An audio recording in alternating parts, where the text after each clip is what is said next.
किसी ने बड़े कमाल की बात कही है कि नायाब हीरा बनाया है रब ने हर किसी को, मगर चमकता सिर्फ वही है जो तराशने की हद से गुजरता है।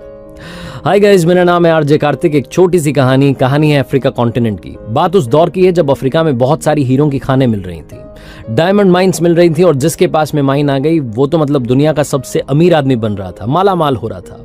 हीरे ही हीरे वहां मिल रहे थे। ये बात जंगल में आग की तरह फैल चुकी थी। गांव में चर्चा हो रही थी, कहानियां सुनाई जा रही थी। एक गांव में किसान रहता था जिसको रोजाना एक न एक कहानी सुनने को मिलती थी। कभी उसका दोस्त आके बताता था, कभी फैमिली में बात होती थी। एक दिन एक दोस्त ने बताया कि पास के गांव में बहुत ही कमाल की खान मिली है और जिसके पास में वो खान है वो तो माला माल हो गया, उसकी जिंदगी बदल गई। किसान को जोश आ गया। जोश में जाकर के इसका जो खेत था नदी के किनारे, उस खेत को जाकर के बेच दिया। दूसरे किसान को बेच करके घर आया और कहा कि सौदा कर लिया है। अपनी पत्नी को बताया कि अब देखो खेत अपने पास नहीं है। तो पत्नी ने पूछा कि अब क्या करेंगे? तो उसने बताया कि अरे तुम्हें पता नहीं चला, यहाँ पर इतनी सारी हीरों की खानें मिल रही हैं, जाऊंगा और डायमंड माइन की खोज करूंगा और उसके बाद देखना इतने हीरे होंगे, इतना अमीर बन जाऊंगा, इतना बड़ा घर होगा। बड़े बड़े सपने दिखा दिए और वाइफ से कहा कि काम करते हैं, कल तुम्हें मायके छोड़ देता हूं, बच्चों को लेकर के जाओ, आराम करो, वापस आऊंगा अमीर बन के। वाइफ को भी बड़ा बड़ा सपना दिखा दिया। आंखों में चमक उठ गई वाइफ की भी। उनको लगा कि अब तो बस जिंदगी बदलने वाली है। धर्मपत्नी को अपनी अगले दिन छोड़ दिया मायके में। ससुराल में जाकर के ससुर जी को, सासू माँ को, सबको बता दिया। जो जवाई राजा थे बड़े खुश थे कि चलो भाई अब तो हम निकल गए खोज करने के लिए। पूरे अफ्रीका में घूमते रहे। इस किसान को डायमंड माइन नहीं मिली। बहुत साल लग गए, लेकिन इसको कुछ समझ नहीं आ रहा था कि अब क्या करें। वाइफ को इतना बड़ा सपना दिखा दिया था, ऐसा कहा था कि अब तो अमीर बन के आऊंगा, माला माल हो जाऊंगा। वो जो एक्सपेक्टेशंस थी कहीं ना कहीं इस पर हावी हुई। एक भी हीरे की खान नहीं मिली थी। निराश था, उदास था, पहाड़ से कूद करके जान दे दी। नदी में कूद गया, उसके बाद जिंदगी खत्म। किसान की मौत हो गई। कहानी यहां खत्म नहीं होती है, कहानी यहां से शुरू होती है, क्योंकि कहानी इस किसान की नहीं है। ये कहानी दूसरे किसान की है जिसको इसने खेत बेचा था। जिसको खेत बेचा था वो सिर्फ खेती कर रहा था, जाता था खेती करता था, वापस आता था, अपना रूटीन काम कर रहा था। एक दिन सवेरे सवेरे खेत में गया तो देखा कि नदी के किनारे एक रेनबो बना हुआ था। पास में गया तो जाकर के देखा कि सनरेज जो थी वो एक चमकीले पत्थर पर गिर रही थी और उससे इंद्रधनुष बन रहा था।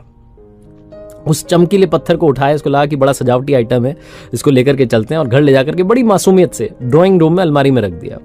भूल गया उस बात को।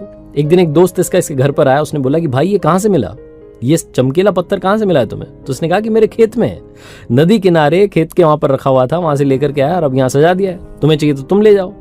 तो उसने कहा भाई पागल हो, ये सबसे बड़ा हीरा है, हमारे यहाँ पर जितने हीरे निकले हैं उसमें सबसे बड़ा हीरा है, और तुम्हारे खेत में मिला है तो मतलब और भी होंगे। तो अपने दोस्त को लेकर के गया, वहां पर कुछ जो स्टोन्स थे उन्हें इकट्ठा किया, उसके बाद में लैब में भेजा। रिपोर्ट आई तो जांच में मालूम चला कि वो वाकई में हीरे थे। वो जो खेत था उस जगह पर एक बड़ी सी खान बनी और उसमें जो हीरे निकले वो बेशकीमती हीरे थे। जिस किसान का वो खेत था, यानी कि दूसरा वाला किसान जिसने वो खेत खरीदा था, वो माला माल बन गया। पहला वाला किसान जो पूरी अफ्रीका में घूमता रहा डायमंड माइंस की खोज में, डायमंड खोजता रहा, उसे एक डायमंड नहीं मिला। और उसी के खेत में जब उसने खेत बेचा और दूसरे किसान ने वहां काम करना शुरू किया, उसी खेत में बहुत बड़ी डायमंड माइन थी। इतने सारे हीरे वहां से निकले कि अगर वो थोड़ा इंतजार करता, थोड़ी मेहनत करता तो शायद कमाल हो सकता था। छोटी सी कहानी है लेकिन बहुत बड़ी बात सिखाती है।